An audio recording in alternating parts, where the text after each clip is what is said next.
Ireland versus Scotland. This is going to be an absolutely monumental fixture. Both of these teams with the opportunity to win. They are playing before the France-England game, so going into this game, they are playing as if they are playing for a Six Nations Championship.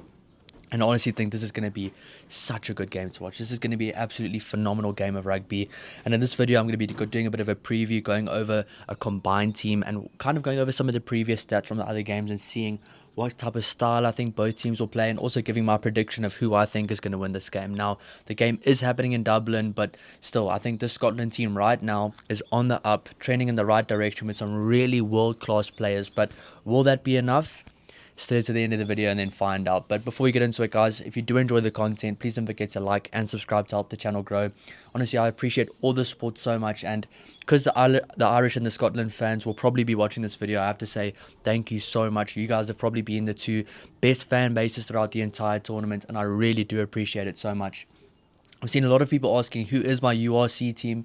My URC team is the Sharks, so unfortunately I was born into that. So for some of you that have been asking, that is my URC team, but I'll be covering the URC in depth, most of the teams, all the previews for the Scotland clubs, the Irish clubs, some of the Welsh clubs, Italian clubs, but also the South African clubs. So mainly the Irish, Scottish and South African clubs. Those are the kind of games I will be following in the URC. So if you are interested in that, please stay tuned. And if you are wondering where I am on a ski holiday right now, and I honestly have burnt a bit today in the sun. It's been a very, very sunny day here in France. Yeah, we're here in Chamrouz. It's a place called Chamrouz in the French Alps. It's absolutely awesome. Been loving it, but ready to get stuck into the rugby this weekend. I will be back tomorrow, ready to do some player ratings, some full-time reactions, some reviews of the game, so I absolutely cannot wait. But let's get right into it. So the last 5 times Ireland and Scotland have played each other, Ireland have won 5 of those games, and Scotland have not won a single one of those games. Now, an interesting stat from these games is average points scored for Ireland is 27, average points scored for Scotland is 11, and the first try wins in this game 80% of the time. So out of these last 5 fixtures, probably only once has Scotland scored first and ended up not winning, because Ireland has won the last 5 and the home team wins 60% of the time. So if you are playing at home, you more than likely do have a better chance of winning, and Ireland have won the last 5. So stats wise, it looks like they might be the favourite from a historical standpoint, but you never know what can happen on the day. I mean, Scotland beat France last week. Ireland had a really poor game against France, but I think the kind of style that both these teams play, Scotland and Ireland, it's going to be such a phenomenal game of rugby. It's going to be such a good game of rugby with two teams throwing the ball around, playing with some quick ball, with some imagination, with some really good ball players. And I think there's going to be some very, very interesting matchups, but we're going to go over that just now. From their last 5 games that both these teams have played, Ireland have won 3 of their last 5, losing only to France and to the Springboks. Scotland have won 4 of their last 5, and they only lost to Italy in the opening game of the Six Nations. The other games they played is 56-0 against Tonga, 31-20 win against England, 26-23 win, a narrow win against Wales, and a 50 points to 40 win against France. A huge win for Scotland, a massive confidence booster. Can they put 2 performances like that in a row? I guess we're going to have to find out. Ireland losing to Springboks in France, but beating Italy at home, beating England, one of their best games I've seen from them in recent years, probably one of the best games I've ever seen from Ireland. They thumped England at Twickenham, and then also beating Wales last week, a very motivated, charged up Welsh side. So that was honestly a good, gritty win from Ireland last week. So obviously during this week, these last 5 games, Ireland have scored 15 tries. Scotland have scored 25 tries. Obviously that Tonga game maybe does sway it a bit more to Scotland's favour. Also looking at the points difference, 77 points difference for Scotland, only a 5 points difference for Ireland. But looking at who Ireland have played, South Africa, France, Italy, England and Wales, so it's quite tough teams. Scotland have also played some really tough guys, but that Tonga game kind of does sway it to the other side. But the first try, they've scored the first try. Both teams have scored the first try in 3 of their last 5 games. So kind of a thing I'm seeing, like a common theme I'm seeing from these stats, is that the first team to score is normally the one that does better. The team playing at home does better, and normally Ireland does just get the better of Scotland in these games. But I do think this is going to be a much different game. I think honestly the outcome could be going down to the last minute of the game. Now on the table, Scotland sit on the table in the Six Nations, tied for the lead with 16 points. They've played 4 games and won 3. Ireland have also played 4 and won 3, but they only have 14 points because of bonus points. So if Ireland do beat beat Scotland and France lose to England, then Ireland will be the champions. If Scotland beat Ireland with a bonus point and France beat England without a bonus point, then Scotland will be the champion. So there's a lot riding on this game. It's a lot of motivation going into the game. Both teams can win. It's going to be absolutely awesome. So we'll just run through the teams quickly. We've already reacted to it before, but we were just going to react to it one more time. Ireland have gone for Tom O'Toole, Dan Sheehan, Tide Furlong, Joe McCarthy, Tide Byrne, Jack Conan at number 6, Josh van der Vliet at number 7, Caelan Doris at number 8, Jameson Gibson Park at number 9, Jack Crowley at number 10, Tommy O'Brien at number 11, Stuart McCloskey at number 12, Gary Ringrose at number 13, Robert Balakoon at number 14, Jamie Osborne at number 15. Then on the bench they've gone for Kelleher, Milner, Beelum, Murray, Timoney, Casey, Frawley and Aki, which is a very, very strong team with a lot of depth as well on the bench. Now looking at the Scotland team, they have gone for Piers Skuman at number 1, George Turner at number 2, Xander Fagerson at number 3, Max Williamson and Grant Gilchrist in the locks, Matt Fagerson, Rory Dodge and Jack Dempsey making up the loose trio, a very strong loose trio. They're going to need one because Ireland has a very strong one as well. Number 9, Ben White. Number 10, Finn Russell. Number 11, Kyle Steyn. Number 12, Sione Tuipulotu. Number 13, Hugh Jones. Number 14, Darcy Graham. Number 15, Blake Kinghorn. Number 16, Ewan Ashman. Number 17, Rory Sutherland. Number 18, Darcy Ray. Number 19, Alex Craig. Number 20, Magnus Bradbury. Number 21, the Pocket Rocket, George Horn. Number 22, the very exciting Kyle Rowe. And number 23, Tom Jordan. A very, very exciting matchup. And I think some of the key matchups in this game will first of all be the front row battle. Can Tide Furlong and Tom O'Toole and Dan Sheehan stick with Piers Skuman and Xander Fagerson, who had a much better scrumming performance last week? Normally going into this game, you'd think it would be the other way around, saying, can Scotland kind of keep up with Ireland? But I honestly believe the way that Ireland have been scrumming recently has not been their best, and Scotland in the last few weeks have really been trending up. So I think the front row battle is going to be a very, very telling battle in this game. Whoever gets dominance in the front row battle can get those penalties and kick for the line. They have two very good kickers with Crowley and Finn Russell. And if it is in a good area of the field, for instance, in the opposition half, a guy like Finn Russell can easily slot those kicks over. And if a guy like Jack Crowley is playing at his best, he'll also not be able to miss those kicks. When he's at his best, he kicks really well. So it's going to be a very tight battle. And I think the front row battle is going to be a key one in this game. Now, the second key matchup, I think, in this game is going to be the centres. Stuart McCloskey and Gary Ringrose versus Sione Tuipulotu and Hugh Jones. That is going to be absolute fireworks. Whichever centre pair is going to come out on top, I'm not sure. I do think right now, honestly, if I had to choose who I think is the better centre pair, it would probably be the Scottish centre pair, just because they have almost no weaknesses right now. They're playing the best rugby of their careers. But overall, I'd probably put Stuart McCloskey at number 12 in my combined team, which you will see soon. I'll be doing that just now.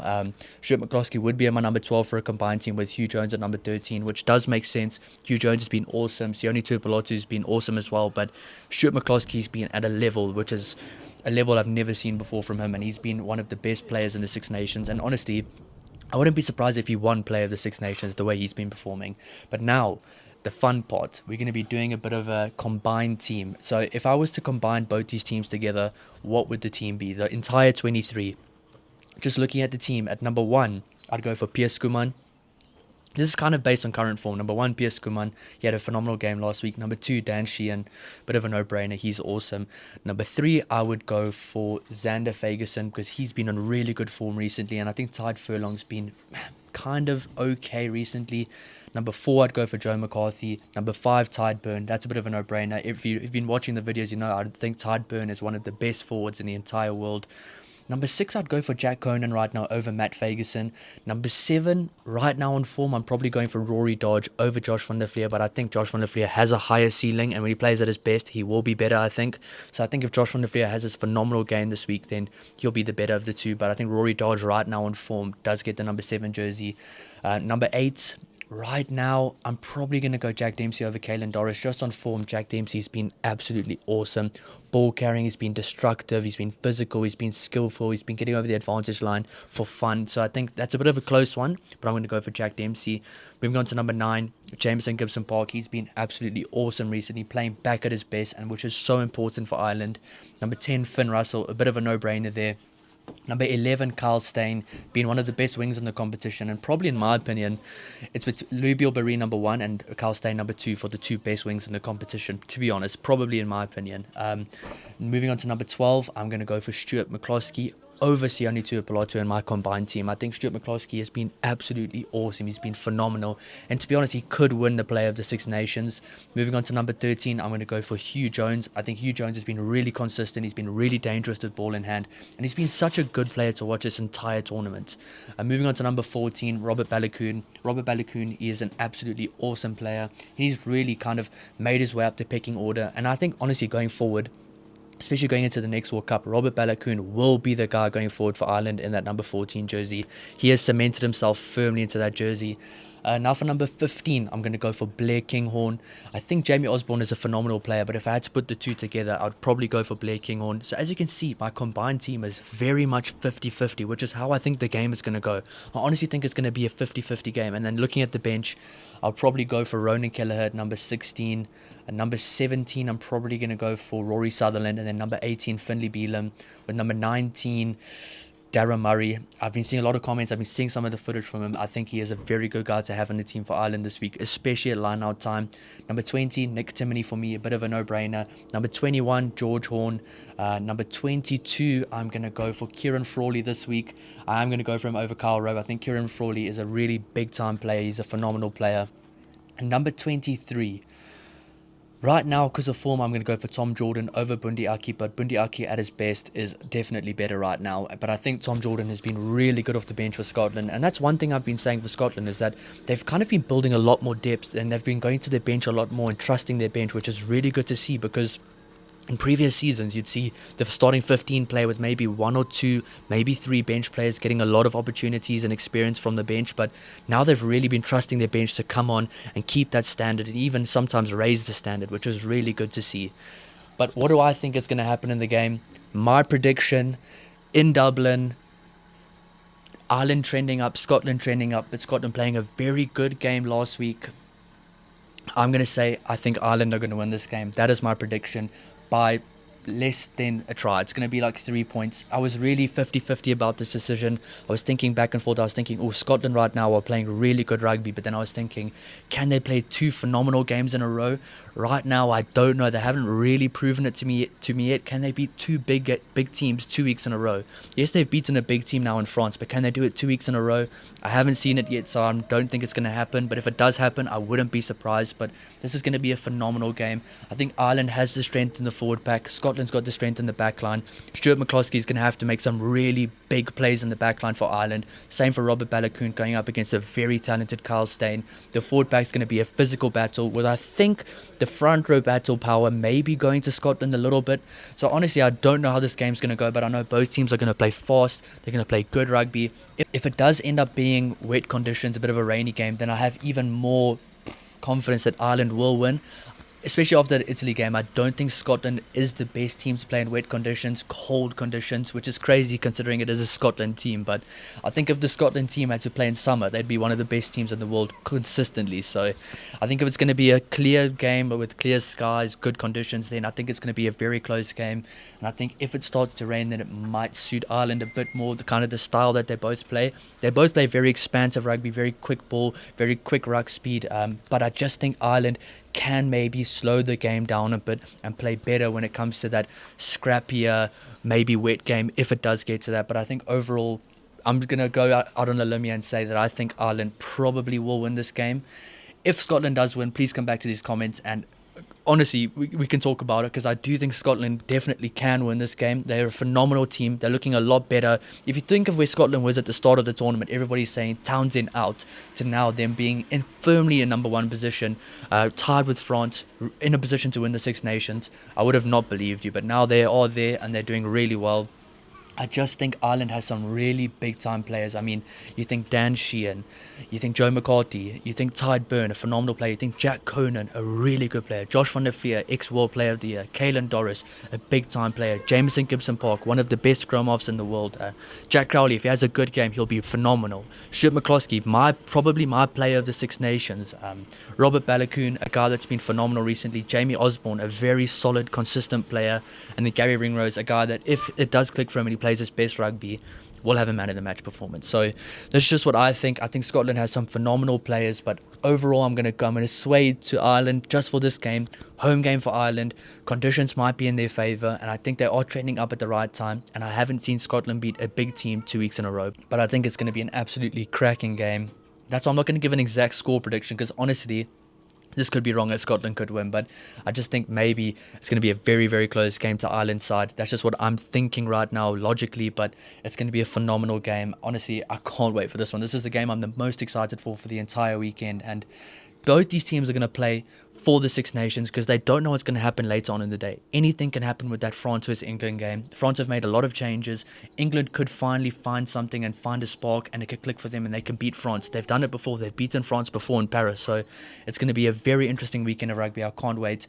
I will be doing a match reaction right after the game, so stay tuned for that. And I will be doing a player ratings for both teams. And then next week as well, I'll be doing an entire tournament player ratings for both teams. So stay tuned for that, please. And I'll be doing a bit of a review on both teams, kind of going over some of their performances in depth, going over some of their good players, some of their players that maybe missed out, some of the players that are on the up, maybe some of the players that are on the down as well. So please stay tuned for that. And if you do enjoy the content, please don't forget to like and subscribe to help the channel grow. We'll see you in the next one. Cheers.